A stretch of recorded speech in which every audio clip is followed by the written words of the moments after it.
Hyundai Getz doit son succès sur notre marché à son rapport qualité-prix optimal. De plus, il présente une apparence agréable, un intérieur spacieux et une manipulation aisée. Dans quelle mesure est-il avantageux de garder un Coréen? La compacte Getz fut un succès pour les Coréens. Cependant, cela n'est pas surprenant. La voiture a été créée en tenant compte des goûts des Européens. D'où les excellentes propriétés de consommation et un bon équilibre entre maniabilité et confort. La voiture a été produite sous forme de berline à 3 et 5 portes.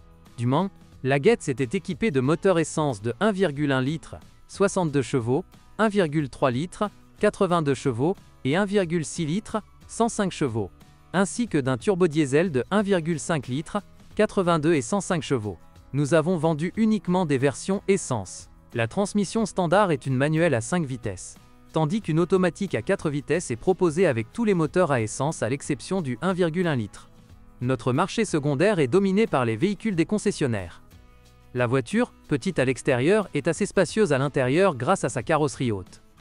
De plus, il y a suffisamment d'espace à l'avant, même pour les personnes de grande taille, mais les 3 passagers arrière seront à l'étroit.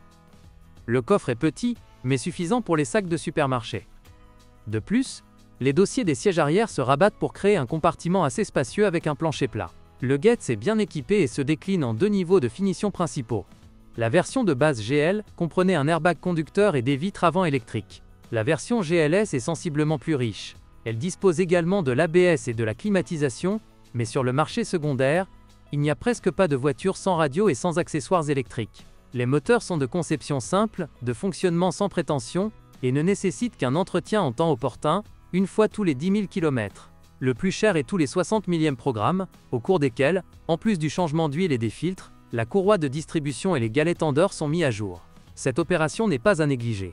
Une courroie cassée, et donc des réparations moteurs coûteuses après seulement quelques milliers de kilomètres, sont loin d'être rares.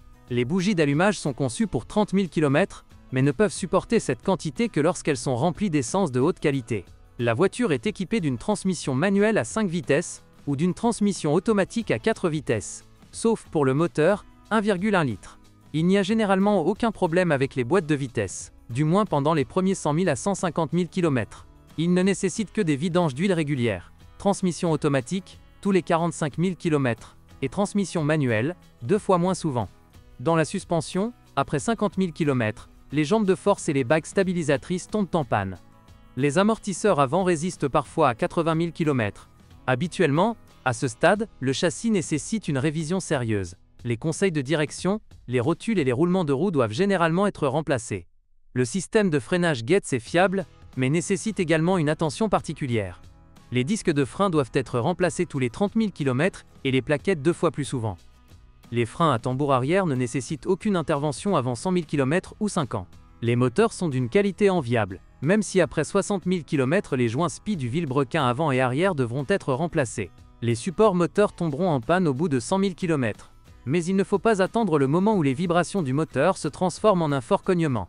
Dans un système mécanique, à 60 000 km, les câbles d'entraînement s'affaiblissent et se cassent.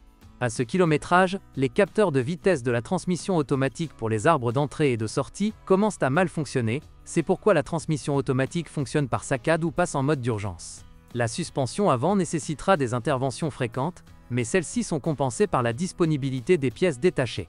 Par exemple, les jambes de force et les bagues stabilisatrices durent jusqu'à 50 000 km. Les amortisseurs peuvent supporter 80 000 km. Dans la suspension arrière, le groupe à risque est celui des amortisseurs arrière, qui tombent souvent en panne après 50 000 km. Dans le même temps, il est judicieux de changer les roulements de roues. La carrosserie résiste du mieux qu'elle peut à la corrosion, mais ses capacités sont limitées. Les éclats et les rayures apparaissent rapidement. S'ils ne sont pas traités, ils se couvriront de rouille. Après 5 à 6 ans, la peinture du couvercle du coffre, des portes et des seuils gonfle.